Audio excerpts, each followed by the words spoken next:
Hi guys, welcome to another What's Flowering Inside My Indoor Garden for the months of April and May. This video is extremely late, it should have been posted last week. But as I said in my community, I have been ill. I got a very serious chest infection and it took me a while to recover. So I could only finally finish this video this week, but hopefully from next week everything will be back to normal. More than that, this month I didn't have many blooms, but I have a few exciting things to show you.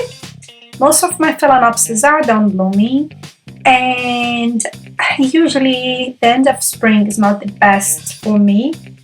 Most of my Polychilus are not in bloom yet, and most of my collection is made of Phalaenopsis and oncidiums. So let's start talking about oncidium with the first plant in here. That's my oncidium intergeneric no ID.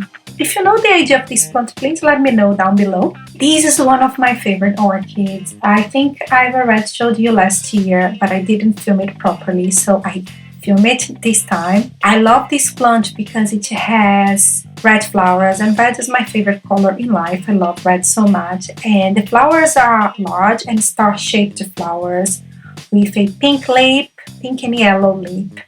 Each is fragrant. I didn't know that. I've never noticed the fragrance until this year. It has a floral fragrance, but it's very subtle, and it's not something that you feel far from the distance. You need to actually sniff, put your nose inside the flower, then you gather. It's a subtle perfume. It's really good actually, and I'm not really fond of different perfumes. I'm very sensitive to fragrance, but this one is really good. But I don't think the fragrance is what attracts people to this plant at all. It's the flowers. It's a complex hybrid that has these beautiful dark red flowers. So many flowers, and 2 different flower spikes this year. These plants bloom for me every year. It doesn't bloom in autumn, it's only in spring. And I found it locally in a garden center. It was very cheap, so I hope you found one near you. And I can say confidently that this is one of my favorite orchids. And let's keep talking about oncidiums, shall we?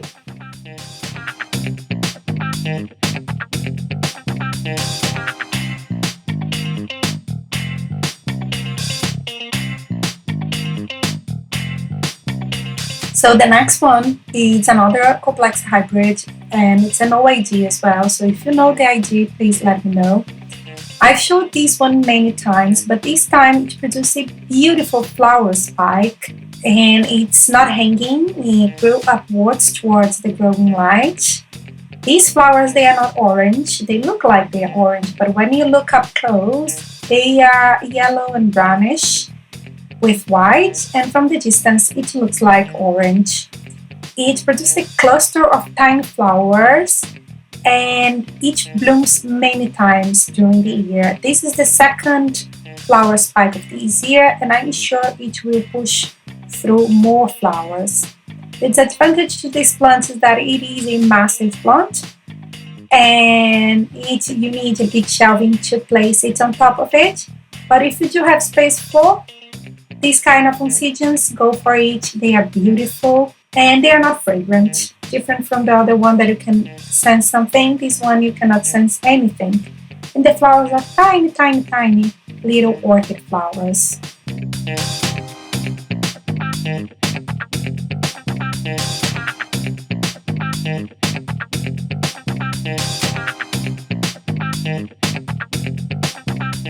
The next one is my Aliceara or Barrina Peggy with Carpenter.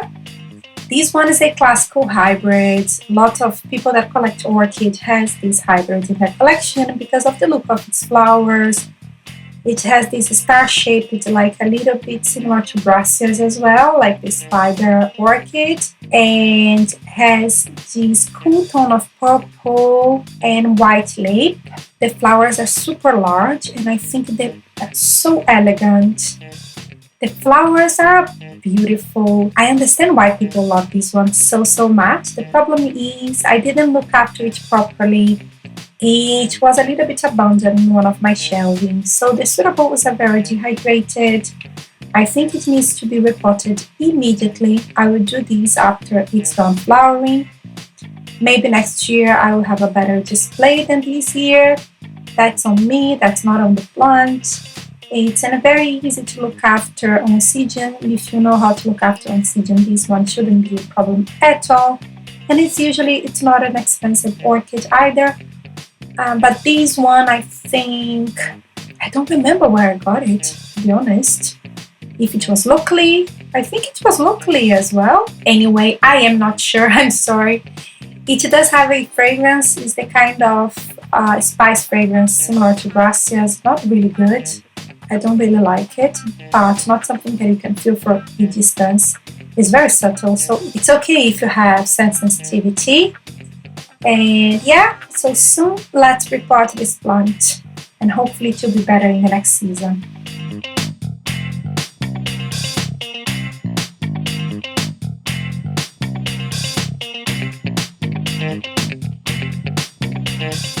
Next one is my Hoya Sunrise. Someone asked me to show the blooms of my Hoya, so this is the first one that has bloomed for me. It produced many umbrellas. When you look at the inflorescence, they look like umbrellas and produce tiny, tiny flowers. The flowers are whitish, beige, I don't know.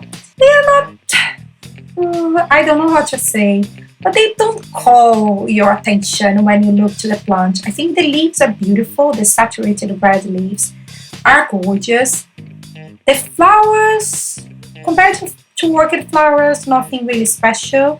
What I think is special for people that love fragrance is that it's very perfumey. You can feel in my living room the fragrance of this Hoya. It's pretty strong, very strong for me. It leaves me a little bit sick. I cannot be very close to it for a long time. I can sense it from far, far, far. If I'm eating on the table near where it is, I will feel the fragrance. So I think people that love fragrance would go for it because of that and also because of the leaves. I don't mind the flowers. The leaves are beautiful, but I hope the flowers will be spent soon because I don't really like the fragrance. But that's very personal. Remember that I'm very sensitive to it.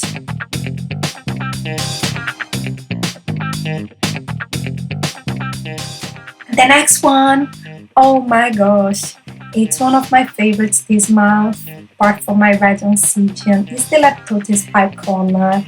This is a miniature orchid that has these leaves that remember some succulents, I think. And it's so cute. You can fit it anywhere under your shelving.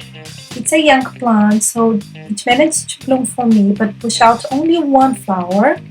And I know that when this plant grows healthily and produces many pseudobulbs, you can have a little bush of these white flowers, white and purple flowers. And what I like is because the flower is different from other orchids that I have. And again, talking about elegance, I think it's so elegant. These all white flowers with that super contrasty lip. I will say that this plant is fragrant, but I have never sensed anything. Maybe because it's very young and it is under my growing lights and I usually am not around when it's fragrant, maybe, but I have never sensed anything, even at nighttime.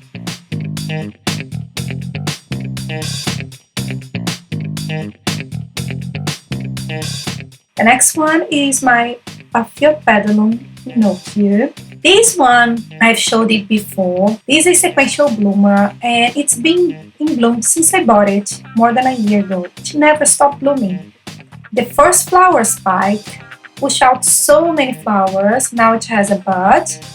And then, under my care, it pushed out a second flower spike on the newer fund, and now it has 2 blooms. I want to show you that because if you want to have a Paphiopedilum that's not slow at all, and you're going to have Paphiopedilum blooms almost all the time, go for the Pinocchio. It should be cheap as well. It's also a hybrid, so easy to look after, and it will be blooming forever. So no problems in terms of bloom with this plant. And it's a typical Paphiopedilum flower, but I like them. I think they are different. They are wild and exotic. So I really love this big pouch of Ophiopedilums. I hope you do too, and I want to show you this. By the way, it's not fragrant, it has no fragrance whatsoever.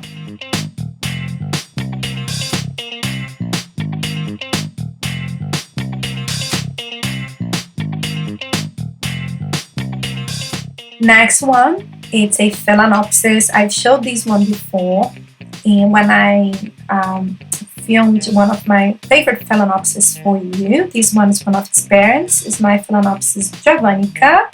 It is a polychilous type orchid, produces these glossy leaves and very, very tiny flowers. The flowers, they will come sometimes underneath the leaves, as you can see here, and because they are very, very small, the first time it bloomed, I didn't see it. I love the stripes on the sepals and petals. I really like these tiny flowers. It's not a striped orchid. If you're looking for some sort of striped orchid, this species is not one for you because it can be hidden on your shelving and maybe you never even notice that it has bloomed. But when you look at the flowers, they are very, very super cutesy. They do have some sort of fragrance, but it's like a grassy type of fragrance that you only sense if you sniff it, and I don't really like it.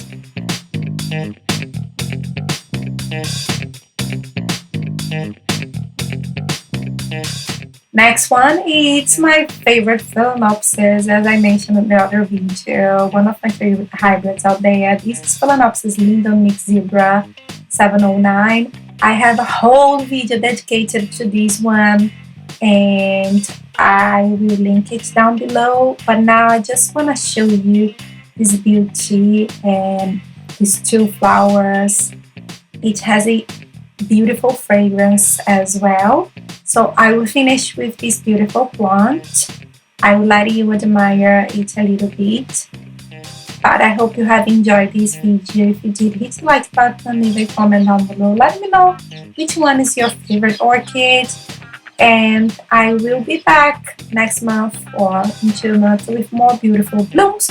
Hopefully more blooms than this month. It wasn't a good one, I know that. But I'm happy with the blooms that I have at the moment. That's it. I hope to see you soon. Bye bye.